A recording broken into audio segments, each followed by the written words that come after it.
Well, this week is certainly turning out to be an awfully interesting week at Tesla because it's been so quiet for quite a while now, and all of a sudden there's these unexpected updates that are happening. Now there's two specific updates that I want to talk about today. Number one is the China-made standard range Model 3 coming to America?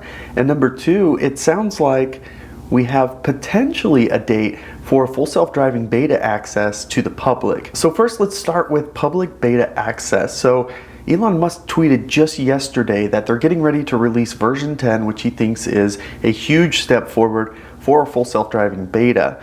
Now, in addition, he did elaborate a little bit and give us an indication of when he thinks he's going to release this to everybody. He said in about 4 weeks from Friday, we should expect to see full self-driving beta access, i.e. the button, coming to everybody in 4 weeks' time. So at the end of September, presumably, we could all have access to full self-driving beta should you want it. Now, if you have full self-driving or you subscribe to full self-driving, I am sure there's going to be an opt-in option where you can turn this on or off. So it will be your decision if you want access to the beta or if you feel more secure with full self-driving as it is today. Now, of course, if it does come in 4 weeks, I'll be turning it on because we continue to subscribe, which I have a video on, is it worth it? You can check that out up here. So that's really exciting because we had all these indications about the button and full self-driving beta access coming since early this year. So we've been waiting and waiting and waiting, and now it seems like this could be coming soon. Now, I think we all know what Elon Musk 2 weeks looks like, so it'll be interesting to see what Elon Musk 4 weeks looks like, so that's yet to be seen. Now I want to move over to the China-made Model 3 Standard Range Plus. I just received a very interesting email from Tesla, and I want to share that with you. So of course I have a Model 3 Standard Range Plus on order, and it's been showing September all this time until just today it got pushed to October. In addition, I just received an email, and this is what it says. Now, I do want to warn you, this doesn't make a lot of sense at first, and I had to read this and reread this and reread this before I finally started to figure out, I think I know what they're talking about. So basically what it says is your Model 3 Standard Range Plus is not anticipated to deliver until the end of the year. However, if you want one sooner, you can now get one out of inventory. Of course, there's 0 cars in inventory, but let's keep reading here. Introducing the Model 3 Standard Range Plus battery pack, already released in Europe and Asia with a range of 253 miles. So what the heck? I ordered a Standard Range Plus, and it's telling me if I want it sooner, I can order a Standard Range Plus. So a couple of things. I'm reading between the lines here, but I'm pretty sure I get what they're saying now. This new car that they're going to be offering will be the same Standard Range Plus, so the same features, same car, all that, but it's going to have the China-made LFP battery pack in it. So it's going to come with 10 less miles.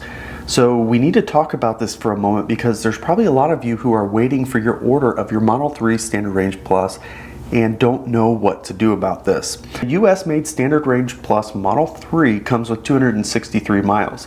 This new option that they're talking about comes with 253 miles. So you lose 10 miles of range.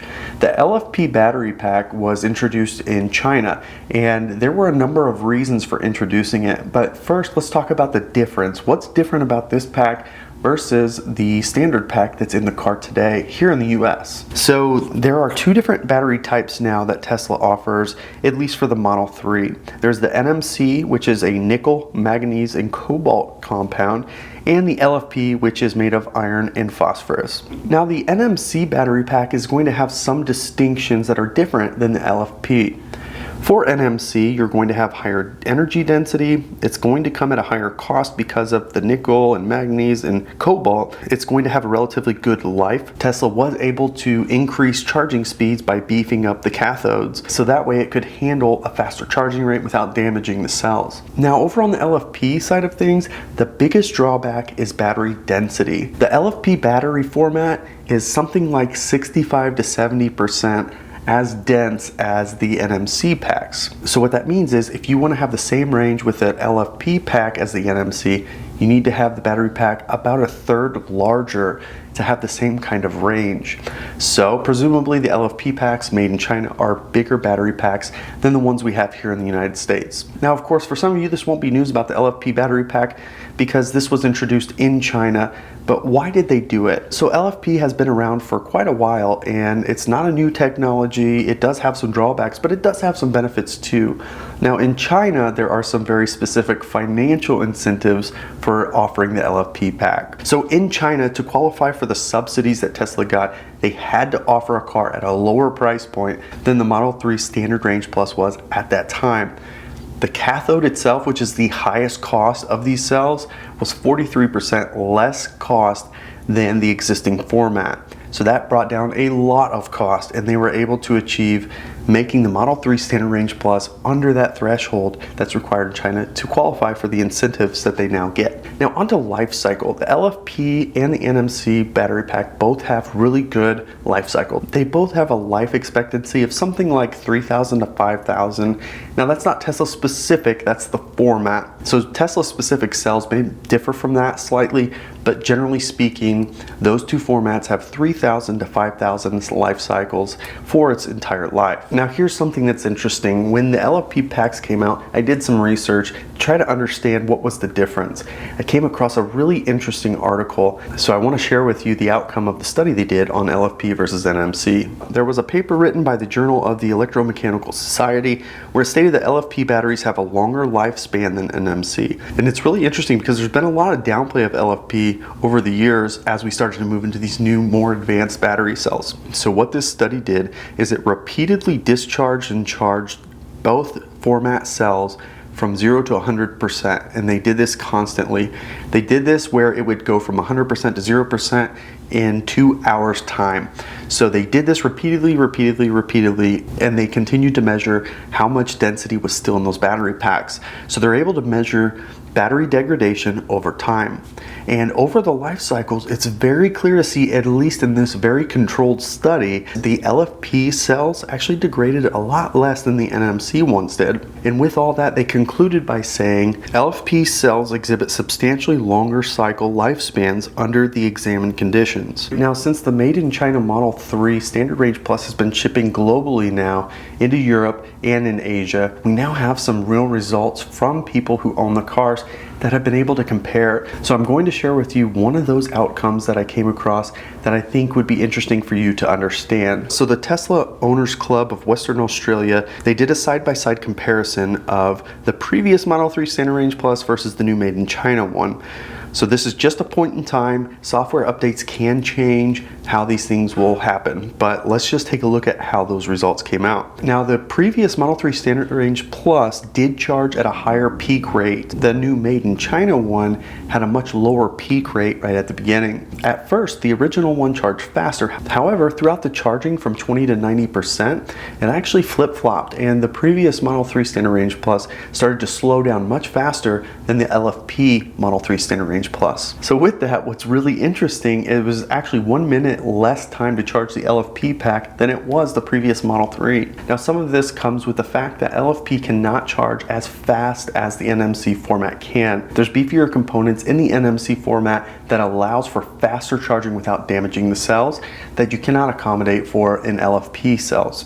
So having a faster charging rate ability is good. However, it also has to slow down much faster. So it becomes a wash in scenarios where you're charging from, say, 20 to 90%, like this particular example. LFP has another benefit over NMC, and that's a much higher flash point. NMC has a flash point of 419 degrees, whereas the LFP battery has a flash point of 518 degrees. So it's almost 100 degrees higher flash point. So in situations where there's heat runway, which is very rare to happen, it will actually be safer in an LFP battery pack. One other difference that is noted in the previous study that we talked about, NMC cells were rated at 3.7 volts and the LFP cells were coming in at 3.2. So it has a much lower voltage, and that is why both on a performance side, when you're discharging as well as when you're charging, it's a slower rate.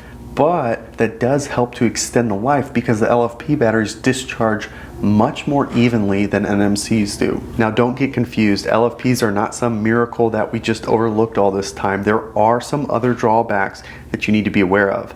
Specifically in cold weather, LFPs are way less efficient than NMCs are when the temperature goes below 0 degrees Celsius. So if you're in a cold climate, you're likely to experience less range in an LFP Model 3 than you would in an NMC. Both of those cars, however, will both be impacted significantly in the cold, and there's nothing you can do about it. It's just that the LFP is going to be even more impacted, and this has been cited by a number of owners who have complained about just how much impact they've had in the winter. Of course, here in Indiana, we are well aware of the impacts of winter on range in a Model Y, and I am sure that the Model 3 is equally impacted by that winter. But those LFP batteries are going to be another layer of impact in cold weather.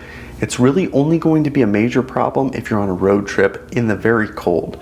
But on a day-to-day basis, as long as when you come home, you charge the car, you should never really have an issue with it. So that's the news for this week, and it looks like there are some pretty big changes coming that we need to be prepared for. Let me know in the comments if you have a Standard Range Plus on order and if you're planning to take delivery of a China-made Standard Range Plus. Whether it's an actual car made in China or just the packs shipped over and assembled here in Fremont, that's yet to be seen, but let me know if you're open to the idea of these LFP battery packs. I hope that you enjoyed this video. If you did, of course, give it the thumbs up. If you haven't already, of course, subscribe to the channel as we continue to post content regularly. You can follow us on Twitter and Instagram @BeardedTesla. Thanks so much for joining us, and we'll catch you next time.